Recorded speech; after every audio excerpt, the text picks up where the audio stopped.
It's time to bring out the BetterWorldian in all of us. Welcome to BetterWorldians Radio with your hosts, Ray, Mary Sue, and Gregory Hansel.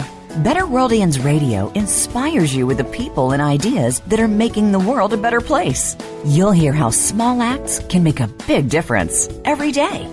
Now, here are Ray, Mary Sue, and Gregory. Hi, and welcome to BetterWorldians Radio. BetterWorldians Radio is a weekly broadcast whose mission is to uplift and inspire you to make the world a better place. I'm Greg Hansel, joined by my co-host, Mary Sue Hansel. BetterWorldians Radio is brought to you by BetterWorldians Foundation and is co-hosted by the family team that created the popular social game on Facebook called A Better World. It rewards players for doing good deeds while helping to raise money and awareness for charities. To date, over 40 million good deeds have been done in a better world by more than 4 million people in over 100 countries. This week on BetterWorldians Radio, we welcome Dr. Nicole Martinez to talk about the benefits of mindful coloring for adults. Dr. Martinez received her master's and her doctorate from Illinois School of Professional Psychology and completed her pre-doctoral and post-doctoral fellowship at Gateway Foundation in Illinois. Prior to that, she attended the University of St. Francis, where she completed a double major in Psychology and Therapeutic Recreation. Dr. Martinez has experience working with adolescents and adults in individual, family, and group treatment. Hi, Dr. Martinez. This is Mary Sue Hansel. Welcome to BetterWorldians Radio. Thank you. Thank you for asking me. Now, can you tell us, Nikki, how is coloring a form of meditation? You know, it's actually surprising to many people that coloring is a form of meditation, but it really is. It distracts people from sort of everything going on in the world around them, in their environment, and the world at large. It calms them down. It focuses them on a task. It takes their mind away from negative distractions to focus on that. And also, it's an aesthetically pleasing task. So it's something that is sort of making them happy as they're doing it, as opposed to focusing on anything negative that they could be doing or thinking about. You know, does that apply to doodling and coloring and doodling? Is that in the same? Absolutely. Doodling is actually a form of meditation, sort of in the form of what we would call self-hypnosis, where people, if they're concentrating enough on the doodle and on the picture and on what they're doing, they're sort of shutting out all of the sort of static around them, and they're not thinking about anything else except for that one little picture they're doing. So they really are, in a way, doing meditation. You know, that's really interesting. Sometimes I'll find myself doing that in a stressful meeting. So now I know why I do that. Anyway. So you're coping. Yeah, I'm coping. Now, we understand that this mindfulness coloring can have some major brain benefits. Can you share with us some of those? Yeah, what's really interesting is that coloring actually activates both sides of the brain. So people would think of coloring as just being artistic. Mm-hmm. But actually, when we're coloring a picture, we're thinking about balance, meaning, problem solving, sort of what colors do I put here to balance this picture out? What would look right here? We're thinking about beauty. So it activates a lot higher order functioning than people would actually give it credit for. That's interesting. Now, do you find people have a hard time believing that coloring can have an actual mental health benefit? I mean, do they respond and look at you like you're crazy? Yeah. Absolutely. Most people do until they do it, and they love it. I don't think I've ever had somebody come back and be like, I don't know why you made me do that. That was such a waste of my time. But a lot of people sort of look at me like, maybe we need to switch seats a little bit, when I'm like, you should just try this when you're anxious or when you're like, I swear, I'm like, it'll calm you down, it'll distract you. And so I tell them, just try it. And the next thing I know, they've bought a stack of books. So I've had people who I was like, just try it once. And then and emphatically, they will go out and say, I went out and bought a whole bunch of different types of books for coloring. So they typically love it. Yeah, it's really a lot of fun, both in the books and even on the computers and apps like that. Now, who is coloring right for? Is it? Well, it's really good for almost everyone. Most people respond very well to coloring. I would suggest, people who have anxiety, people depression, people with most issues. The only group that I may not assign it to would be people with obsessive compulsive disorder, because they would be too fixated on the detail and sort of lose the calming, distracting enjoyment of the activity. So not to say all, but many. So people who are depressed or anxious, this is really calming for them and makes them feel better. Yes, and if you're depressed, if you think about it, it sort of gives you, it's hard to find when you're some motivation to do anything when you're depressed.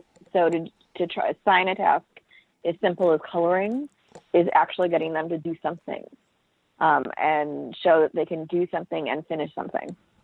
So it can be really productive for them.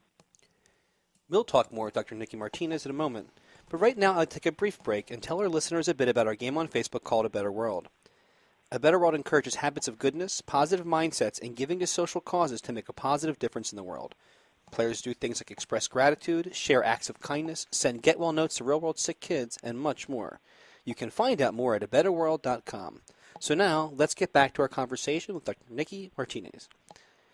So, Nikki, I was surprised and interested to see that the usefulness of coloring for adults has a long history. I understand even that Carl Jung recommended it. Can you tell us about that?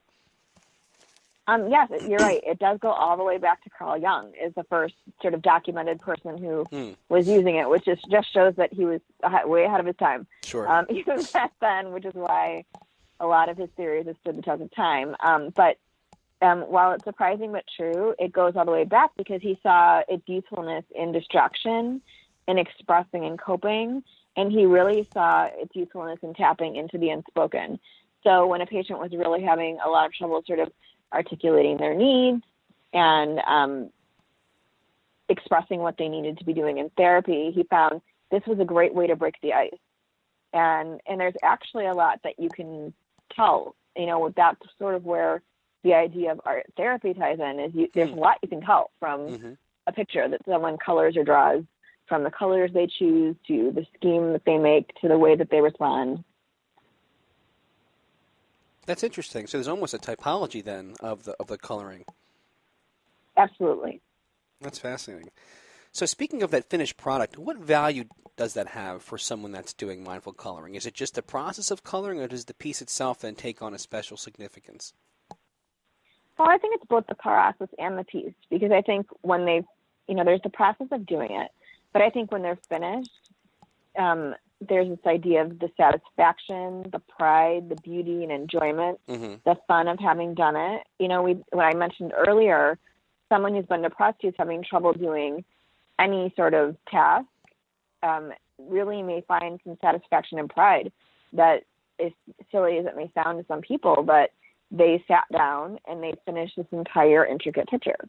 And that's really an accomplishment for them. Yeah, that's interesting. And I know that you yourself use coloring as a sort of therapy when you were recovering from an injury. How did it help you? Oh, it helped me so much. I chose very detailed and complicated images that took me hours and hours to complete, and it really helped the time go by, and I enjoyed it. And I had something to show for my time, and I don't know what I would have done without it. It was actually what inspired me when I was recovering for 8 or 9 weeks. So I had so many done, and it was actually during that time that inspired me to make my own coloring book, because I was like, I could do this. I'm coloring all these great pictures, and I'm like, I could do this. And that was when I got scratch paper and started making images of my own and doing it. But it really helped me fill the time in a productive way. That's great. And I know you've actually said that coloring is a good activity to do right before bedtime. Why is that? Well, it's calming, it's distracting, it's serene. Right before bed is a really hot time for anxiety and racing thoughts, so this helps to counter that. It really helps to distract the person and let them focus on that task and sort of relax and get really into a better position for sleep, because we all know if we're anxious, when we lay down in the dark, getting ready for bed, that's when our mind starts racing and going. So if we've done something that is sort of mentally tired us out and countered that, we're going to stand a better chance of not having all those anxious thoughts and just be able to drift off to sleep. Mm. I even wonder what effect it might have on people's dreams, both the focus and the kind of presencing of it, but even the imagery, That's a really interesting thought, and that's probably very true because usually it's one of the last things that we think about that works its way into our dreams. So that's very, very possible. Well, we talked a lot today about how coloring is a great form of self-care, and I'm curious, this is my final question, how do you think a focus on self-care and coloring itself can help make it a better world? Well, if we don't take care of ourselves, we quickly have nothing left for us or anyone else. If we have nothing left for us, we have nothing left to give to anyone else. That's where burnout happens. So practicing good self-care puts balance in our lives, helps us really shift our priorities, create boundaries, and really have more of a sense of contentment in our lives. I would say that most people that do coloring as an activity even once a week will tell you that they really enjoyed sitting down and doing it. And so introducing something like that into your life really gives you that sense of contentment and fulfillment. You can learn more about Dr. Nikki Martinez by going to her website, drnickymartinez.com.